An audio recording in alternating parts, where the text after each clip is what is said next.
বন্ধুরা দেখুন, আমার শৈশব জীবনের আমার স্কুল জীবন কেটেছে এই স্কুলে।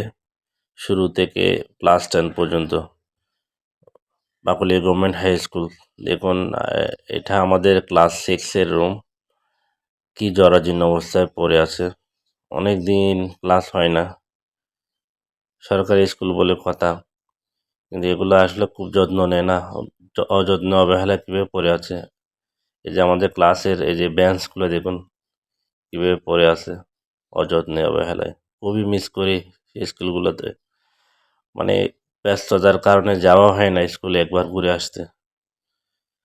এটা হচ্ছে মাঠ, পাশে বিশাল বড় একটা মাঠ আছে। এখানে আমরা অনেক খেলতাম। এই যে দেখতে পাচ্ছেন, এই মাঠে কত স্মৃতি পড়ে আছে ক্রিকেট খেলা। বেশি ক্রিকেট খেলতাম আমি। তো এইটা হচ্ছে ম্যাডামদের ক্লাসরুম, মানে বসার রুম।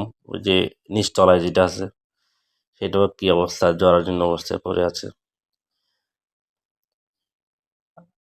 আর যে মাঠ যেটা পাশে, মাঠেও খেলতাম অনেক ভালো, ছোট মাঠটাতে। আর এটা হচ্ছে আমার ক্লাসরুমের পাশে গলিটা। এই গলিতে কত ফুটবল খেলার স্মৃতি পড়ে আছে।